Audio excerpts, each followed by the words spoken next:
What is up guys, it is Jordan here and welcome back to a brand new video, potentially the first one of 2019. Actually maybe not, I think I'll probably be uploading this later on tonight. So almost the first video of 2019. I just want to say I hope you guys had a really good Christmas and I hope you do have a good new year. By the time you're watching this, you probably already celebrated it or are celebrating it. Either way, I hope you had a good one and I hope 2019 has lots of amazing things in store for you. I am sorry that it took me a while to post. I decided just to take a bit of time off over Christmas and then I rebuilt my entire computer and just lots of stuff happening. I just figured it would be best to take like about a week off and get everything sorted and then come back fresh and ready to destroy the YouTube game in 2019. Also technically the last day of 2018. Anyway, in today's video we're not going to be doing a gameplay one that's coming out in the next couple of days on the same game. Today we're going to be talking about the best tactical shooter of 2018. As you may know, towards the end of the year I kind of started branching out of Siege into more tactical shooters because you guys really enjoyed that style of content and I decided to make more videos on it. So I've had a fair share of different games I've played towards the end of the year and I've decided to talk about the one that I think is the best. Before I do announce the game, even though you've probably seen from the small bit of gameplay in the background, I do want to say this is fully an open discussion like all my videos. If you have any disagreements with this or if you think there's another game that deserves the crowning spot, then let me know in the comments. Preferably talk about games that are fully released because I don't think early access games can be allowed to have this kind of not award, I don't know what to say, but you know what I mean. Preferably a game that's been released fully because that allows me to say that it's actually out and you can play the full version now. But yeah, let me know in the comments what you think about this year in tactical gaming, what you think was the best game and whether or not you think this game itself is any good. If you don't like it, let me know why. I'm kind of curious because I think so far it's pretty much perfect. I will say it was a very close tie between two games, however this one is now fully released, which is why it got the win, the W, because the game is actually out now and I don't have to worry about that fear of it never leaving early access like so many games these days. And so because of that, this game has got the win. And I think you know what I'm talking about. I am of course talking about Insurgency Sandstorm, and I'm going to quickly be going over why I think this game is the best tactical shooter of 2018. I have made a video somewhat similar to this where I described it as the best FPS of 2018. However, this is talking more about its other features as opposed to just straight up being a good first person shooter. So like I said, this game is fully released, which is why I chose this one. It was going to be Ground Branch, I must admit, because I love that game to pieces, but I decided this game had more content and was fully released and deserved it because of that. And to be honest, this game has grown on me even more since it released. Now that they've polished it up a bit more, I'm really enjoying it. One of the things I love about it so much and why I think it's the best one is because it is very unique. I said this in one of my other videos, it's a very unique game in terms of the FPS market and the tactical market because it's kind of a bit of both. Generally speaking, you have two different types of games. You've got fast-paced first-person shooters like Call of Duty and Battlefield. Some have a bit more realism like Battlefield in some areas, not really a realistic game, but more so than Call of Duty. But they still both fall into that fast-paced first-person shooter chaos kind of game, which is, you know, it has its own market and its own fun to be had with it. Then you have the tactical market, which is normally the complete opposite, and it's very slow paced and everything's kind of thought out and planned out, which is so much fun, like if that's what you're going for. And they're two very different types of game. Normally the gameplay and the mechanics in a tactical shooter don't allow you to play like that other first-person shooter style at all. You can't rush in guns blazing because the mechanics just normally aren't quite smooth enough to allow for that gameplay. Sometimes that's just because the indie developers have made it that way intentionally so that you can't charge in, and sometimes the game just isn't quite as polished or as good as some of the other ones because generally these tactical games come from indie developers. And so because of that, you are kind of forced into playing fully slow and fully tactical, which is great because that's normally what those games are about. And then a game like Insurgency Sandstorm comes along, which is bang smack in the middle. You've got smooth gunplay, fast gunplay, chaos sometimes, complete mentalness, and then you also have that tactical side of it where you can die easily and you have to work with your teammates to actually get objectives, and you have different cool mechanics like the quick reload or the slow reload, all these little things that you have that allow you to make these decisions that can make it feel so much more deep and gritty and tactical. And that's what I love about this game, is that it's bang smack in the middle where you get the best of both worlds, and you don't get that very often with games like this. So for that reason, I have been absolutely falling in love with it. So that's the mechanic side of things. You also have something which I think is kind of being phased out a little bit of some games, and that's gore. This game has quite a lot of gore, and when you're going for like a tactical, gritty, realistic game, it sounds kind of sadistic, but you need that in a game to make it kind of solidify that this is a slightly more real and not tactical, that's not really true, but a slightly more real and gritty game.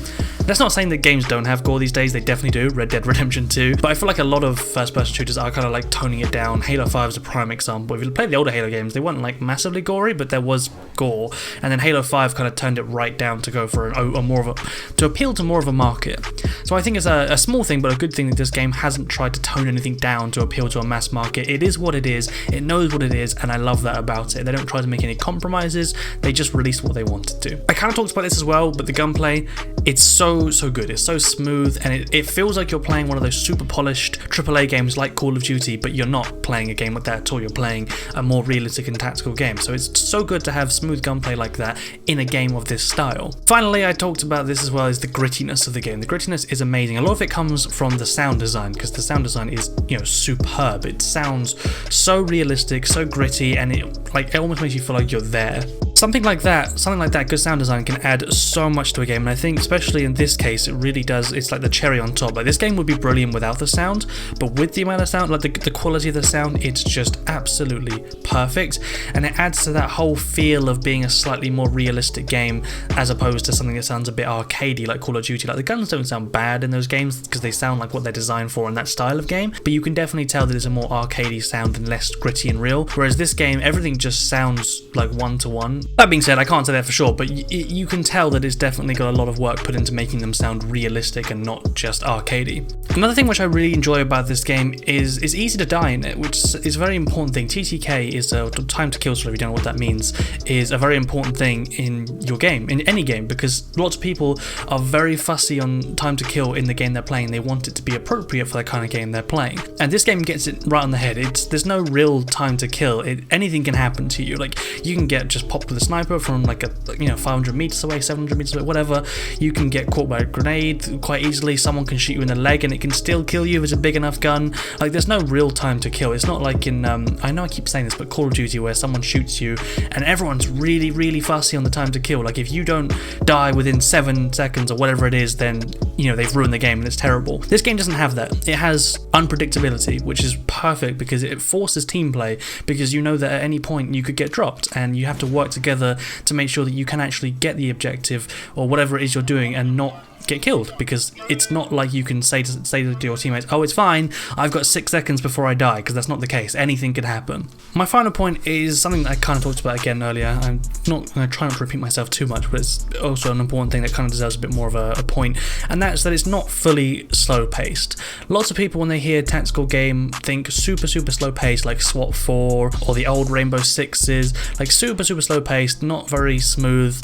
That's kind of what they expect of it, and then you get a game like this that completely surprises you, because you can play it like that, but you don't have to. You get options, choices, which I think in a tactical game is actually a really good thing. It's not saying, hey, you have to play slow, you have to open this door slowly. Fuck it, you can sprint through that door if you want to and kick the crap out of it. You can throw a grenade and blow up the door and sprint through. You can jump over the wall next to it smoothly while shooting. You can approach that however you want. You don't have to play like a traditional slow-paced tactical game. For some people that may turn them off, that may not be what they're looking for, and that's fair enough. But for me, I appreciate the option to have that there, to say, hey, you can play this how you want to.